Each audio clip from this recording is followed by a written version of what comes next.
everyone, and welcome to Dive Into Young Politics with Leah and Zahara, streaming live on WJZZ, Cool TV, streaming on YouTube, Facebook, Twitch, and Twitter.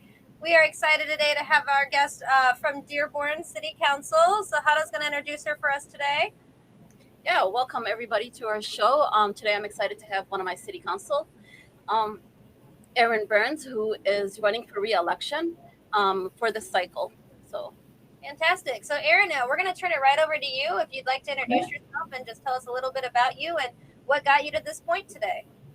Yeah, absolutely. First of all, thank you both for having me. Really appreciate it. It's great to be here with you today. And thanks to the folks who are tuning in. My name is Erin Burns. I am a current city council member in Dearborn, and I'm running for re-election this year, as was mentioned. So I ran for the first time back in 2017 and have been serving since 2018. Was raised and educated in Dearborn and was actively involved in the community before I first ran as a member and chair of our City Beautiful Commission and our Downtown Promotions Committee. So really, a few years ago, just had a desire to expand that work. And was interested in politics and decided to run. And so have been honored to serve the city in this capacity for the last almost 4 years now. So you mentioned this in your introduction. So the first question is, how did you get started or involved in politics? So can you expand just a little bit more on that? Sure, I'm happy to. I mean, looking way back, I think my parents always talked about politics with me and my sister Amanda. So we kind of grew up in a politically active household. So I think that really laid the groundwork, as I'm sure it does for a lot of folks who are involved in that way.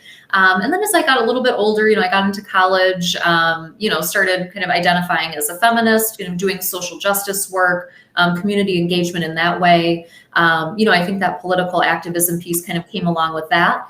Back in, I think it was 2010 or 2011, I attended a First Step training program, which was part of the Running Start umbrella. So training for women who were interested in either working in politics and or running for office. So I did that. And then in 2015, I did the Michigan Political Leadership Program through MSU. It was about a year-long program, met a lot of great people and learned a ton through that program. And so that kind of set me up to run for council in 2017. That's great. Wow, fantastic. Yeah. Yeah, and there being a lot of positions to run for, what motivated you to run for a city council position? That's a great question. So when I was an undergrad at U of M Dearborn, I was actually an intern in the city council office from 2005 to 2007. So my last 2 years of undergrad, I'm dating myself a little bit here, but it's been a while since I graduated. But it was a great experience. I really enjoyed it, kind of got some of that behind the scenes work. So I had that kind of grounding piece from 05 to 07. Then I went to New York City, kind of went to graduate school and taught there for a few years. And when I came home, I really wanted to be engaged in some way. So that's kind of where the City Beautiful and downtown work started. And then, I just have always felt like, all politics is local, right? We know that. And for me, I think city council really is kind of the front line of service and engagement with residents. And I wanted to be as close to people and as close to like the issues on the ground as I could in that way. So for me, city council really had that appeal and still does. Yeah, for sure. I mean, that's what a lot of people know about their city is their city council, Right. politically engaged. So that's a really good thing. For Dearborn, what do you feel are the top 3 issues for the residents? That's a great question. Based on feedback and my understanding, I think there are a multitude of issues, as you know.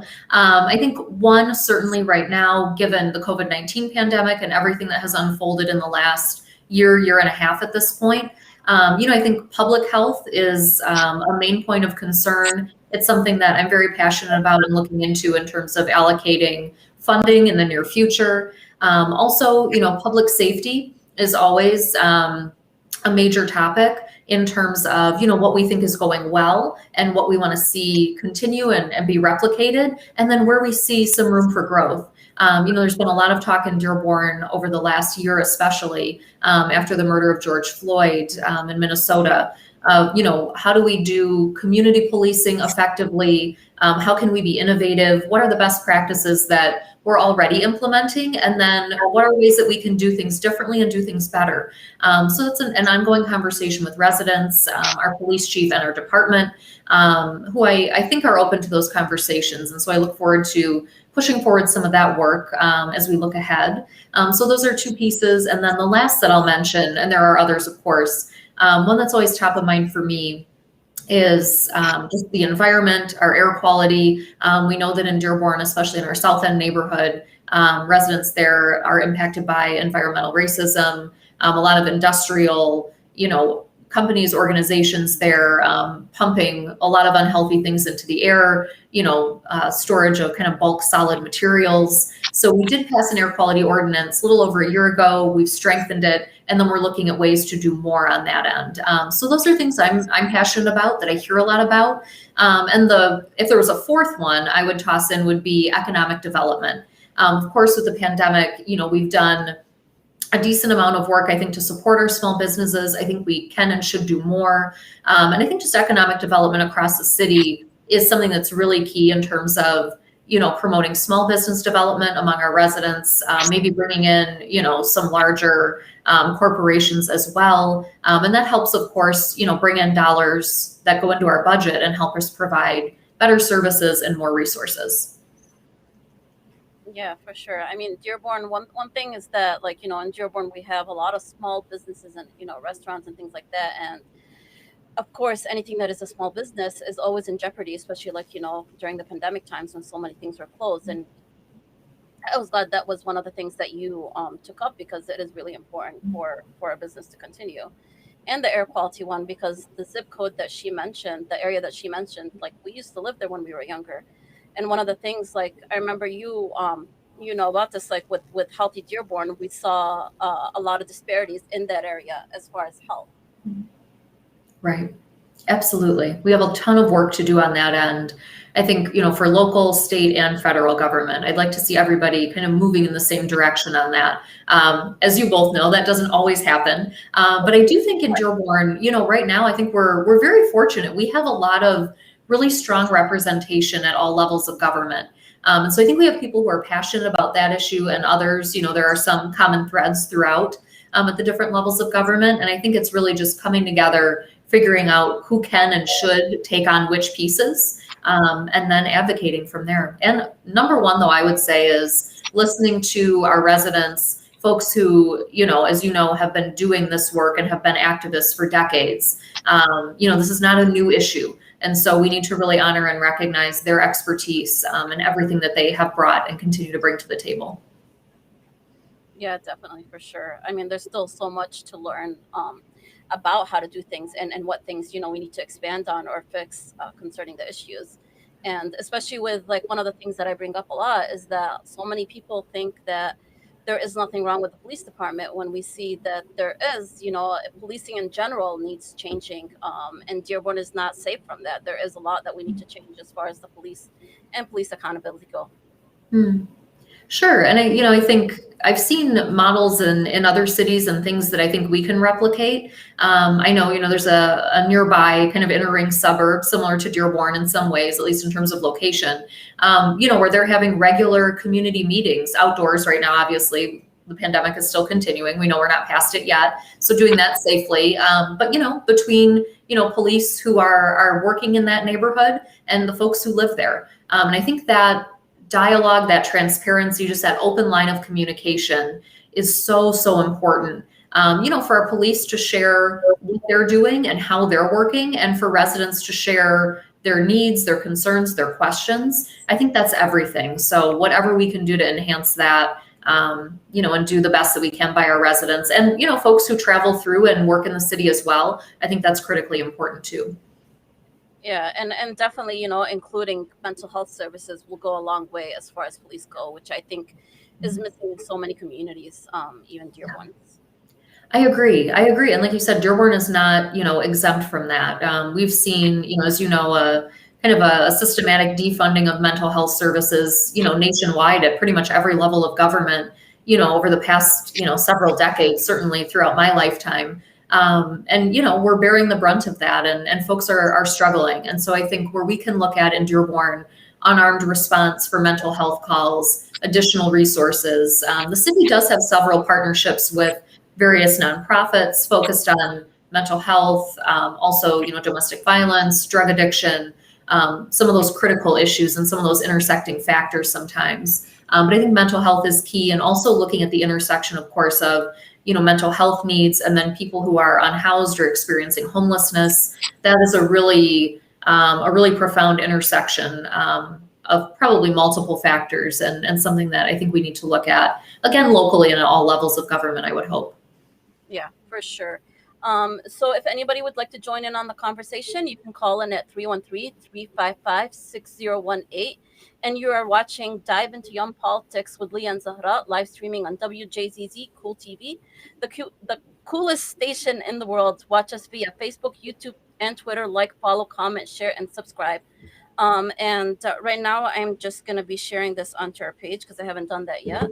So while I'm doing that, Dearborn is very special in its diversity. I mean, even though so many people believe or they have the view that Dearborn is just Muslims or Arab in general, and that there isn't any diversity, when the opposite is true, because we are very diverse in culture and religion. So how do you feel that diversity plays into the political aspect of things? Yeah, so I think what you said is totally true. There is a good amount of diversity in Dearborn, even diversity within the Arab American community, right? We're blessed, I think, at this point in time to have folks from, various countries around the world coming here and making Dearborn their home. I love that. It just makes my heart sing. It's such a beautiful thing to see. And I think in terms of the political landscape, the impact is tremendous, and I think in a positive way. I was talking about, having strong representation at various levels of government for the city of Dearborn specifically. And we always have room to grow where that's concerned. But, I look around at our council meetings, I look at, our representation at the state level. We have that diversity in terms of the identities of our elected officials. But again, we can always do more. I'd love to see more young people, more young women of color specifically running. We do also know that Dearborn has a history of anti-Black racism specifically. And so I think having that element of diversity coming into the city, having members of the Black community choose to make Dearborn their home, feeling and being truly welcome here and proactively welcomed, not just, sure, anyone can buy a house here. It's what are we doing within the city to make it as welcoming, genuinely, from a genuine place as possible. I think that's key. And I've seen just the other day, actually, I was talking to a few folks from our East Dearborn Downtown Development Authority. Julio Capolongo, who is a resident of Art Space, she's the first Black woman to chair the East DDA's, Downtown Development Committee, which is wonderful. And so I'm seeing also in their Diversity, Equity, and Inclusion Committee, a number of Black women specifically, in leadership roles, doing their thing and bringing, I think, a new and long overdue voice, presence, visibility, and just that representation to the city. So I'm excited about that. We do have diversity in Dearborn, but I hope we continue to have more and to expand that in terms of just the people, the identities, the culture, and the food that is represented in our city. Our food is second to none, but we could always do more. So I think that's important. And, again, politically, we have, AMPAC, we have APAC, we have various groups, within the Arab American and or Muslim community who are very politically engaged and vocal, as it should be. And so I think that's exciting. And again, I hope that continues to grow. Yeah, for sure. And, I think what a lot of people have an issue with is when there's so many things that they're familiar with, sort of like Hubbard, that created a big controversy because of some of the issues or some of the things that Hubbard was for. And just, dealing with the past history of Dearborn and making sure we're not there again. I think that plays a lot into the politics and who's on the city council and things like that. Sure. I would agree. And, your history it's kind of like a shadow that follows you around, right? Even though it's not, alive in the present moment, that legacy kind of still lives on. And I think it's something that, we need to own, we need to reckon with it, and we need to apologize for it and make amends in a sincere way as best we can. Of course, we can't take back what's been said and what's been done. Certainly, I wish we could. We were shaped by that, but I think we can also be stronger and more genuinely inclusive and welcoming as a result of it, if only we acknowledge it and just look it, straight in the eye and call it for what it was. Yeah, for sure. And I think that's what a lot of, in general, people have trouble with is recognizing that, you're not being blamed for this, but just because things used to be the way they are doesn't mean they have to continue, because we have to look at how to better the system or things in general for the newer generations, for the people right now, instead of just going back to the way things were. Just because it was done that way doesn't mean it was done right. 100%. I could not have said it better myself. 100%. Yes, I agree. Yeah. Moving forward, not backwards. Right? Yeah.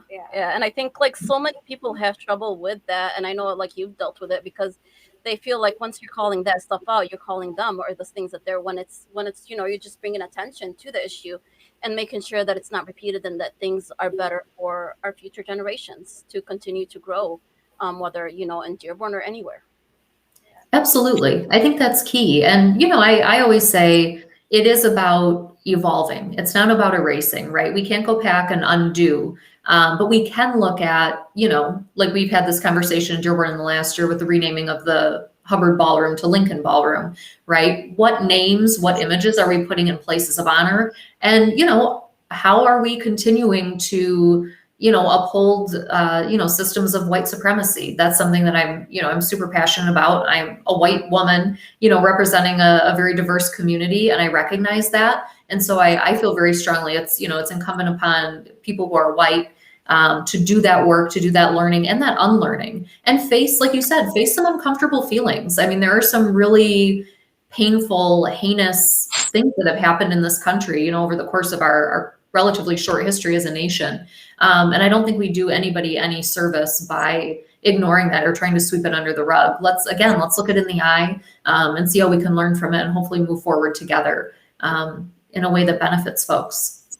Yeah, and those are always going to be uncomfortable conversations, because sometimes that addresses our own selves to look at how we're dealing with things or how we're looking at things. Because there's, after becoming part of YDM, there's a lot of things where you're just used to them or used to doing them, and you don't know that affects some people. And it also causes you to address what makes you uncomfortable and start speaking up for yourself, because being involved with the cannabis community, there was a lot of things that sometimes I went through uncomfortable times, but it took a long time for me to realize that I was uncomfortable with that situation and to start speaking up. And that's, so it goes both ways, addressing these issues is going to be better for us down the line. It is uncomfortable right now, though. Yeah. I think it's of unlearning and learning at the same time. So having grown up very conservative with the predominantly white Protestant surrounding, hitting college was a literal world changer to me. Suddenly having such diverse friends and things, and I realized a lot of things that I hadn't realized I had learned, and they weren't right, and they were from a very narrow perspective. And so it was a lot of unlearning to learn what was true. And stuff that, now I look at my cousins and my brother that are younger than me, and I'm like, hey, here's some things that you may not have thought of this way, but actually this is the truth and the history behind it. And, Zahara was just teaching me more about the Hubbard statue, for instance. I had no idea about that person. I had no idea about this history. And I've been through Dearborn a bunch of times. And so that's some of that learning it and then unlearning what happened, I think. And I think with Dearborn, people who have lived predominantly in Dearborn all their life, they're used to, seeing more diversity than a lot of places. Because for me, when I go to places, further up north or anywhere past Lansing, it's you can sense that, I don't know what I'm doing here sometimes at times. And some people don't make you feel that way. It's I feel so out of place, especially we're in Dearborn. Like I said, you're used to that. Seeing people of different, not that we're always good with everybody, but just having that diversity plays a big role into so many things. Yeah, I would agree. I think that's huge. And again, that, like you said, that learning and unlearning, it's almost like when a snake sheds its skin, right? Like it might have been comfortable, it might have been part of you for a while, but at some point you've got to let it go. And I think that's so important. And just being open to that, right? And being open to that conversation and sitting with some discomfort, right? If you want to live your life from a place of comfort every day, you know, every year of your life, to me, that's not really being fully alive. We should be challenging ourselves. We should be taking a good, long, hard look in the mirror and thinking about, you know, where we're doing well in our lives and where we can learn and do better and treat other people, you know, in a way that is, again, genuinely inclusive and welcoming. And I think that's, you know, that's work we all have to do. You know, racism, misogyny, you know, Islamophobia, among many other, you know, isms, ableism, you know, you go down the list. All of these things are deep rooted in our country and really how, you know, many places around the world operate. And so we have to look at that and say, you know what, we're not doing enough. Or we need to learn and unlearn in this area and change our ways. And everyone will be better off as a result of it.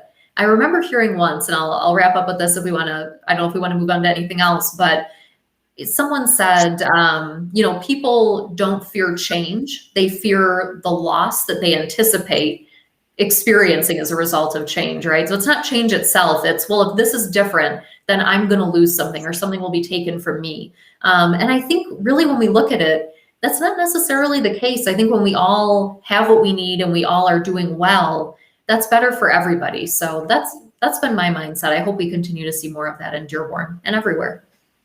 Yeah. So something that you mentioned was that you're hoping to see more women and diversity in who runs for office. Yeah. Now, since you're a veteran candidate, you know, running for your second reelection, what are some like pointers or words of wisdom that you could give to some candidates, maybe people in Dearborn, like you mentioned, some of the people in leadership now who may potentially be our potential candidates in these next couple of years? What would be some advice that you would give to especially young people looking at running for office? Oh gosh, that's such a great question. I could go on probably for hours about this one. That's tough. I mean, I think, sorry. Yeah, no, you're fine. I mean, this is one of my favorite questions. There's so many things I can think of. I mean, the first thing I would say is, you know, figure out what you need to do to feel confident in running. So for me, you know, I mentioned I did a few training programs over the course of a couple of years. That was helpful for me. But we also know that women in particular, you know, tend to feel like they say, you know, if you're applying for a job, women feel like they need to meet nearly 100% of the criteria to apply, whereas men on average, if they meet, I think it's like 60% or something of the qualifications, they'll apply, right? There are actual studies on that. I think those numbers are reasonably accurate based on what I've read. And that's incredible, right? And it's scary. And so I would say, you know, if you are a woman of any age, a young woman in particular, know that you can do it and know that you more than deserve to have a seat at the table and that your voice needs to be heard. I think that's important. You know, I also think figure out who your people are, let people help you, let people support you. I know that's something I struggled with. I tend to take a lot on and try to just do everything myself, but ask for help, accept help where you need it. I think that's really important. You know, and when you are running, as simple as this sounds, I think if you are a good person and you're genuine, people will respond to that. So lead with that. Don't try to be something you're not. I think people can kind of tell if you're being fake or you're putting on a front. So be passionate, be real, you know, speak from the heart, and be prepared to work harder than you've ever worked in your life. But it's worth it. Like, I love knocking doors. I'm going out actually after this for about 4 hours. I'm going to be on doors, maybe longer. We'll see how the weather is. But be prepared to work hard. I think that's really key. You know, anything worth having is something worth working for. So be prepared for that. I think that's important. One other thing, you know, people always say you need a thick skin to run for office or be in office. There is truth to that. But I think the number one piece of advice I wish I had the first time I ran would be just to kind of monitor your mental and emotional health and wellness overall. Running for office is not easy. It's worth it, but it's not easy. So do what you need to do to take care of yourself, because at the end of the day, nothing is worth sacrificing your overall wellness. You know, even if you run and you win, which hopefully you do, you know, you don't want to feel depleted after the campaign. So again, just let people help you, let people support you, and take care of yourself. I think that's super important. Yeah, Thank you for those words of advice. Yeah, for sure. Because I think, like, I mean, even us not running for office, but being involved in like all the politics, we sometimes get that. I mean, I learned that as a big lesson last year. When I had the breakthrough seizure from being so involved. But like, I think that's something that in general, so many of us don't pay attention to, is if you want to help others, you also have to make sure that you're doing okay, and you have to help yourself to some level. And I feel for so many people in office, or so many activists, that's something that's constantly missing, and we have to remind ourselves and be reminded. Mm-hmm. Yeah, definitely. It takes all of us to accomplish anything. So, not one of us can carry the weight on our shoulders. And like Zahara's saying, sometimes you even said it yourself, sometimes you want to do all the things, but you have to learn to let other people help you with all the things. Delegate. That's yes. Delegate. Oh my gosh. Delegate is like the golden rule. It really is. Yeah, like let other people help you, right? And especially, we're talking about young people, young women in particular, from a variety of backgrounds. It's important, if you're thinking of running, to do the work to get elected, and then, be hopefully a fantastic representative for your community, but also like invest in the leadership and development of skills of other women in particular, just other people around you, especially, folks from I would say identity backgrounds that are maybe underrepresented in general, or specifically in politics. I think that's so important, because you never know. You might manage someone's campaign, or you might volunteer to knock doors or help design literature. And then a few years from now, you might want to work on a bigger campaign, or you might want to run. So I think it also helps create that pipeline of future candidates and just future good people working in politics in general, which cannot be, something that we undervalue. I think that's so important. There's a term called movement politics, and that's very much what you're describing right now, is that it goes beyond one campaign, beyond one candidate, that it's more of a movement instead of a moment. And that's definitely something that we've had a couple organizers on the show who have talked about that, and I love hearing that, you're talking about investing in future leaderships and future skills. I think that's so huge, definitely. Yeah. It really is. It helps build that pipeline, because, you never know. Say, like, if one of you were to run and get elected to, your city council, then maybe, several years later, a few terms later, you might want to run for state or federal office. And then you're looking around thinking, okay, who will run, for my current seat or my current position? And you don't want to be looking around and thinking, oh, I have no idea. I don't know anybody, because I haven't built that deeper bench. And so I think that's huge. Mm-hmm. Definitely build the bench. That's another really good Yeah. keyword there, is build the bench. Because like there's definitely been some state reps or senators that have left office because they were term limited, and there was nobody that is them to take to move things forward. So I think definitely investing. I think that's kind of mentorship is what we're really talking Yeah. about, is mentoring, and that's got to be a unique position for you to be in as a city council member, because it's so local that I'm sure you're able to develop much closer relationships, where those mentorships are probably realer than maybe at a state level or a federal level, because locally we just have so much more like bumping into each other at a grocery store, like those sort of interactions where you really build a relationship with people. Absolutely. 100%. And I think, a city council, again, being that kind of front line of service and engagement and interaction with residents, we have twice a month in-person council meetings, with a public comment period. Anyone can come, speak, address the council. And so I think that's so important. It's important for us to be held accountable, and for our feet to be held to the fire where we need them to be. And it's just, again, it's that communication, that transparency, having that space where people can come in and talk to you either during or after the meeting. I'm responding to emails every day. We get calls to our office. And because we are local, sometimes, we'll get a call about something and I'll say, oh, I'm in the neighborhood. I'll drive by right now and take a look at that. Or I'll go knock on this person's door and talk to them. I know back in the winter, a resident who lived on a corner had some trouble with her snow. I grabbed a shovel and headed over there and started shoveling for her. 2 minutes, well, maybe 5 minutes later, the fire department pulls up. They had gotten the call too, and they're out shoveling. So it's that simple, but it's also that important, right? Like those immediate, I need this, I need help. Who can I reach out to? And knowing that you have people who will do that. I think that's important. Yeah, and I feel like once the residents feel that they can communicate and be open with their leadership, like the city council and the mayor, they're more likely to invest and stay in the city and make sure, to help better it for down the line. Yeah, most Yeah. definitely. Yep, I would agree. Yeah, so once again, you are watching Dive into Young Politics with Leah and Zahara, live streaming on WJZZ Cool TV, the coolest station in the world.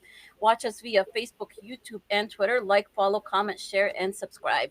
And if you'd like to call in to be on the conversation, the number is 313-355-6018.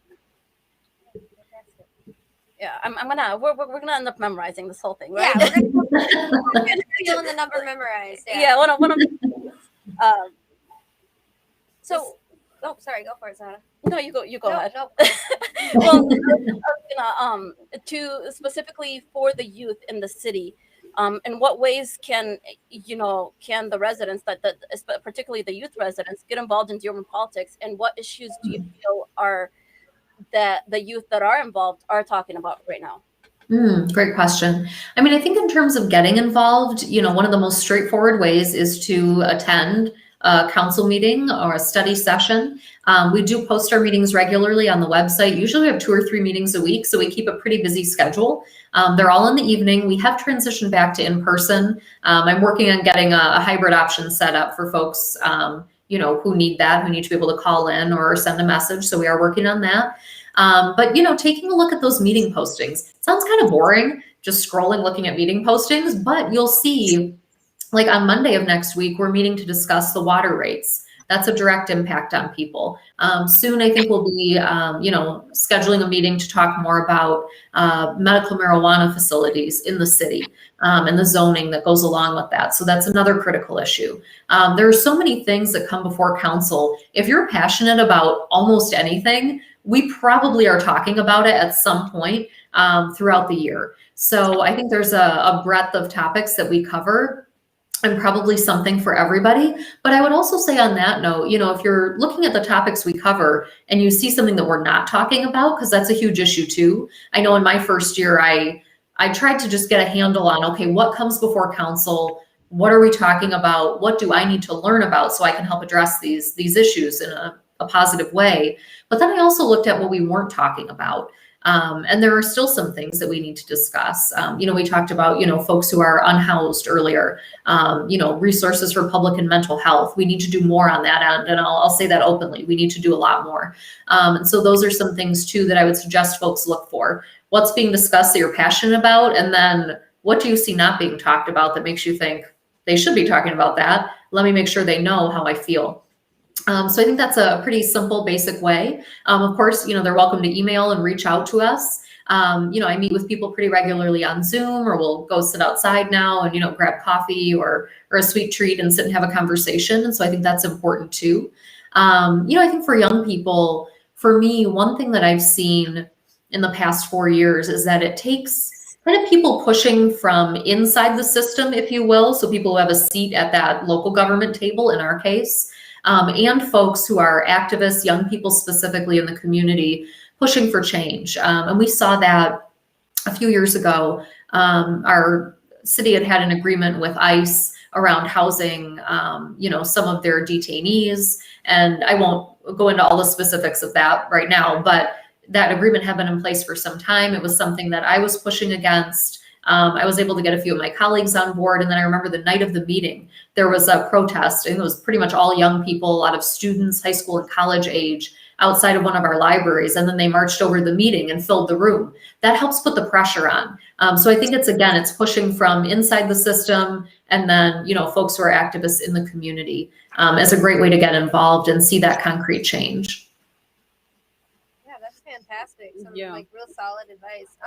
I'd like to circle back to one of the issues you mentioned was the housing issue. For a lot of young people, when we talk to people, housing affordability specifically, or just finding housing, is a huge concern for them. What exactly are your plans for those people that may either be unhoused, where they're living with friends, in their living room, for instance, or they are homeless, or they're just about to move out of their parents' house and they're trying to find their first place? There's a couple different spots that young people fall in, but kind of what is Dearborn, or what are you personally hoping to see for that issue? Yeah, that's a great question. And I work, my full-time job's at U of M in Ann Arbor. So housing affordability, as you can imagine, especially in a city like Ann Arbor, is always a hot topic. And in Dearborn, of course, every city, it looks a little bit different. I will say one thing that's really key to me is making sure that we have a diverse housing market in Dearborn. As I'm sure you both know, we have a lot of single family homes. That's just kind of how Dearborn was designed and laid out initially. And that's good and that works for some folks, but we also need to see accessibility in terms of rentals, whether that's a rental home, whether that's an apartment building. I know I rented 2 apartments, one on the east end, one on the west end, to get a little closer to Ann Arbor back when I left the house before COVID and was actually commuting. That was an issue for me. Now, of course, I work at home. But, you know, I rented 2 apartments in Dearborn, one on the east, one on the west end before I bought my house that I'm sitting in now. You know, and I think that's key. I think also, you know, looking at folks, you know, who are maybe getting older, looking to downsize or looking for just a single story living, again, whether that's a rental, a condo, a standalone home, we need to make sure that we have those options for folks. I will say Dearborn has invested in senior housing over the past few years. We did see multi-unit. I think we've got 100 or more folks living in the senior building right off of Michigan and Schaefer, and that filled up like that. So we see a need for that. We need to invest in that more. You know, we also need to look at our zoning to allow for, again, a mixed variety of uses, right? We have a lot of single family homes. I think we need to see more apartments. We need to see more multifamily, you know, dwelling units become available so that people from a variety of, you know, socioeconomic backgrounds and just lifestyles, right? Not everybody wants to own a home and cut the lawn once a week, right? Some people do, but that's not for everybody. So we need to provide those options. So I think zoning is a way to look at that. Having that diversity in our housing market is key. And then, you know, when we talk about folks who are unhoused or experiencing homelessness, that's a really critical issue. And I think we've seen more and more challenges around that in the last year and a half or so with the pandemic. That's something that I'm actively researching and trying to figure out what our best practices are in terms of supporting folks. I will say I'm optimistic. You know, Beaumont is going to be opening a mental health facility in Dearborn in the next year or so. I'm optimistic about that. I hope that that helps us get some resources and some beds for folks who need it into the community. So I think we're making some headway, but there's always more that we can do. Yeah, definitely. Yeah, and it sounds like you're attacking it from a variety of perspectives to fit the needs of a very diverse community. But yeah, thank you for sharing that. Like, I know when we talk to young people, housing is really one of the biggest concerns. A lot of us are spending a good portion, if not 50-60% of our income monthly on our rental and utilities. So it's a really big concern. And we, with the pandemic, so many people lost their jobs and couldn't pay rent and fell into these really weird limbo areas. So the rent relief that we've seen from a lot of communities has been a really cool thing. But I think that it's also revealed that this really is an actual problem, and we have to solve this going forward. We can't be having people spend 50-60% of their monthly income on their rent and utilities. That doesn't even include, you know, your car payment or gas or food, clothes. Yeah. It's literally just rent and utilities. So good luck with anything else. Yeah. Right. One thing that we have in Dearborn is that the rates for insurance for like car insurance are high and things like that. Like all of that plays into all of that has an effect into like what you can afford or what you decide to do. Like, you know, just thinking of the money beforehand and like, okay, if I do this, am I going to be able to afford to live? Basically, that's, and I think that's in general, that's something, you know, that so many, not just at Dearborn community, so many places have an issue, and it's definitely something that, you know, we need to address on a more national level. I agree. And I mean, we see that challenge, you know, obviously we're, you know, in the Motor City, essentially. Dearborn's home to Ford World headquarters. And I will give a shout out to Ford. I think they're doing a lot of really innovative work around like electric vehicles, autonomous vehicles, creating some of those corridors. But we need to think differently about how we're moving people, right? And I know I mentioned briefly earlier, I lived in Brooklyn in New York for a few years for grad school and teaching. And I remember when you said, you know, spending 50% of your income on rent, I remember my first year teaching, I took home about $2,200 a month and my rent was $1,200. So I had $1,000 for the rest of the month to live in New York City. That's hard, right? But we see some of those challenges in the metro area, right? Especially right now, the housing market is very hot, which is great if you already have a property and you're selling, or if you're a real estate agent, right? But for folks who might want to buy or are just looking to rent, there's not a lot of movement there. So I think that's a challenge. And then that also takes us into, that broader infrastructure conversation. Of course, we see that with the infrastructure plan at the federal level. I hope we see some movement there. But again, we're home to the big three. So our area has not been, friendly to mass transit over the course of, many decades. I think we're starting to see some movement there. But, we need more of that. We need people to be able to move about freely and not be, living paycheck to paycheck. I mean, I always feel like on the most basic level, like financial freedom is being able to set all of your bills to auto pay, right? And not worry about that money coming out of your account. But I've had times in my life where, I couldn't do that. And so I wouldn't want anyone else to have to struggle with that. I think those are issues to be addressed, again, at every level of government and society. Yeah, for sure. And I think like you touching on the mass transit issue, that's a big deal in Dearborn because yes, we have a lot of sidewalks, but so much of Dearborn is inaccessible, like walkability wise, because of the way the streets are. Like that's one reason, like, it's so hard. It's like, okay, there's neighborhoods you can walk, but there's a lot of streets where I wouldn't go out and walk and feel safe. And as somebody who, well, now I am, learning to drive again, but like, living with epilepsy, not being able to drive, that makes you rely on so many other people, even to go around in your own city. So that's definitely something, that I'm hoping Dearborn can expand, just making places more walkable and just having that transit to help people. So I agree. Are you hoping to partner with Ford then on some of their autonomous expansion then for the city, or is that like That's a good question? So I will be honest with you, autonomous vehicles still kind of creep me out. I don't know. Yeah, I'm like, I don't know how to feel about this. I know like Ford and, I'm sure some other companies are going all in on it. And I'm like, I don't know how I feel about this yet. So I'll just be honest with that. But, it is something they're moving forward on. And I think, they're looking at creating an autonomous vehicle corridor. I don't know that that's the official name, but that's just how I would phrase it. Obviously we know that they've bought, the old train depot in the Corktown area, which is awesome. I can't wait to see what they do with that. I can't wait to get in there and just explore. It's gonna be amazing.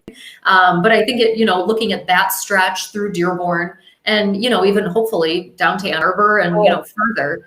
And so I know that they're looking at that, and we'll see, how Dearborn plays a role in that. But I think, we're at a point, we're talking about infrastructure, we're talking about, how people move. We're also talking about climate change, right? We're talking about emissions and reducing that, hopefully eliminating that at some point in the near future. And so we have to be creative. And I do think Dearborn specifically, and just the Metro Detroit area in general, right? Home to Ford, home to the big three, we are really in a great position to drive that change globally. And of course, when you look at climate change, we're in for now, at least a somewhat colder region. Of course, we're warming up.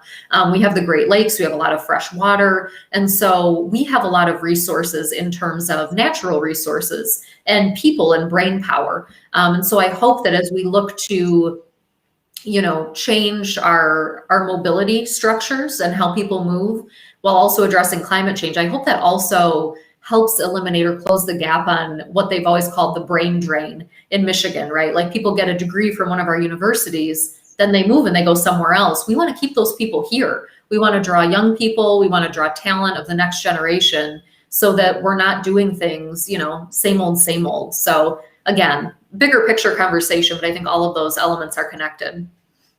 Yeah, Most definitely. for sure. Before we go to our final question, can you expand a little bit about what Dearborn, or what's the idea of Dearborn is looking into as far as cannabis and cannabis facilities? Yeah, absolutely. I'm happy to do that. I know I just kind of mentioned that in passing earlier. So over the past several months, Dearborn has been looking at medical marijuana facilities. Of course, as you both know, medical marijuana has been legal in the state for over a decade. Dearborn does not and has not had an ordinance on the books, with regard to zoning. So at this point, we have just a handful of folks, medical marijuana caregivers who, have been growing and kind of doing that out of their home. And so what we want to do is kind of move that out of just a handful of homes where that's happening right now. And we want to have an ordinance on the books so that folks can set up these facilities in a way, though, that is also, equitably distributed as much as we can throughout the city.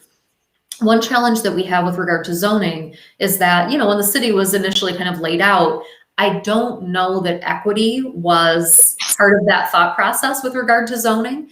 And so we're having a lot of conversations with residents, particularly folks in our South End neighborhood, because a lot of that neighborhood is zoned industrial, which is a zoning classification that would align well with medical marijuana caregiver facilities. And so what we want to see again is, one, an ordinance that is legally defensible. We don't want to make it so restrictive that then we get tied up in court, we're in lawsuits, essentially saying, well, you're saying I can open a facility, but really you're making it nearly impossible. We can't do that. We don't want to go down that road. And at the same time, we want to make sure that, again, facilities, when they are permitted to open, are as equitably distributed across the city as possible. And so that's kind of what we're looking to do. And so hopefully we will have some forward movement on that soon. We've been in process for quite a while, just refining some things. And so folks can look for that soon. And with regard to recreational, Dearborn, majority of council did voted to opt out of having recreational facilities in the city for now. That may be something that changes at some point, and we'll wait to see what that looks like. Wow, thank you so much for that update. I know a lot of people are super confused on how it works, when things are coming places, where to access it. We've done a lot we're both on the Cannabis Caucus for the Michigan Democratic Party, so we've done a lot of educating on what the new laws look like. A lot of people who are interested in getting involved in it. So, I personally hope to see Dearborn be able to start partaking in the cannabis industry. It sounds like a lot of icky, sticky stuff for you guys to handle still, though. Yeah. And I know it's going to be a while before we get an actual cannabis facility where people can purchase, everything. So that's always frustrating because, I mean, like, as a medical cannabis user, I go to Ann Arbor and Detroit to purchase because which you can't get to without a ride. Yeah, so here we go. Wait, did we just come full circle? Exactly. I think we did. I mean, I know a lot of people know, but cannabis is a big issue for me because it was the only thing that controlled my seizures. Yeah. Got me off all the medication, and it's literally how I got involved in politics. Like, all of this happened because of the cannabis movement, being involved in it. So that is always something that I will be critical of so many, in the city leadership is how they deal with cannabis. Yeah. Sure. And I think that's a fair critique. Like I always say, you run for office, nobody forces you to do it, right? So if you're fortunate enough to get elected, you should expect to have your feet held to the fire on pretty much every issue. So I think that's important. And we'll see where we go with that in the future. But I think for me, especially for medical marijuana, it's a natural substance, it's medicine. And it really helps a lot of people. And so I hope that we will see some movement on that in the near future in Dearborn. I'm optimistic about it. I think that it will go well, and we'll see where we go from there. Yeah, well, that's definitely something, that I'm always interested in seeing whatever way I can help with that. So now, what are your parting words to the people? Ooh, so many things I could say. I feel like we've covered, first of all, thank you again for having me. This has been an awesome conversation. It's been really energizing. I appreciate talking to you both.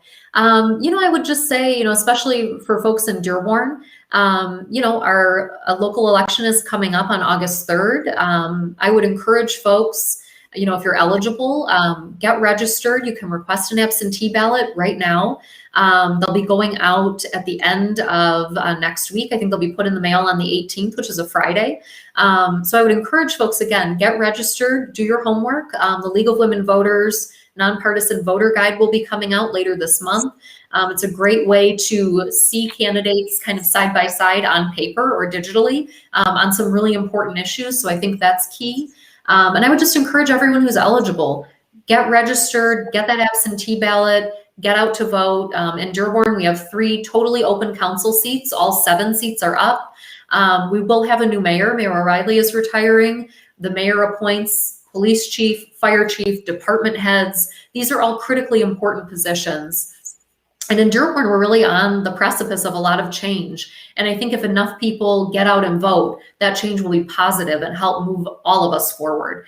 So again, I just, not a plug for me personally as a candidate, but I just encourage everyone, if you're eligible, get registered, get informed, and get out there and vote. I think that's really important.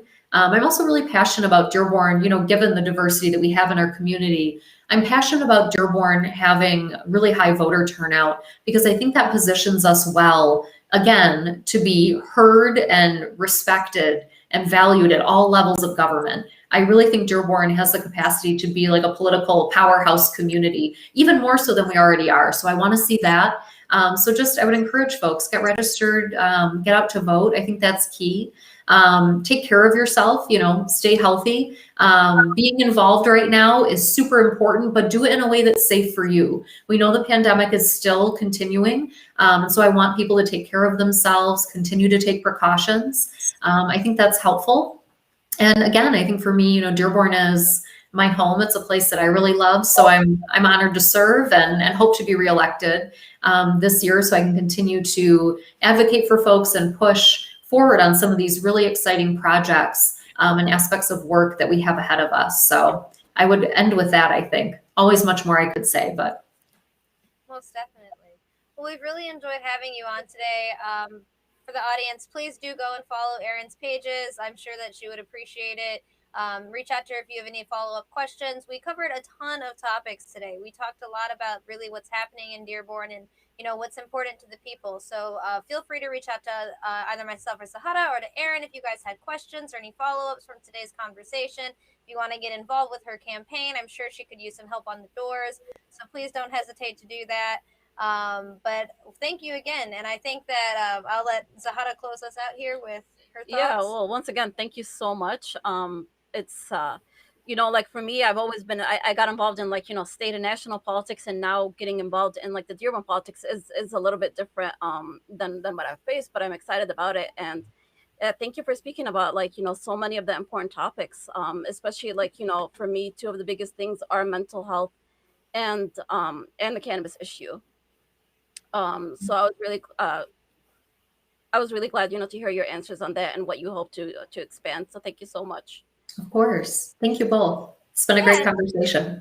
Yeah, thank you. And as a reminder, you guys are watching Dive into Young Politics with Leah and Zahara. We're streaming live on Saturdays from 1 to 2 on WJZZ Cool TV, and we hope to see you guys next week.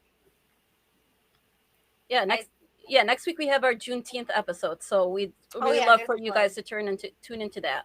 We'll be having a roundtable discussion on the history of Juneteenth, kind of how to celebrate, what's going on this cycle, where it came from.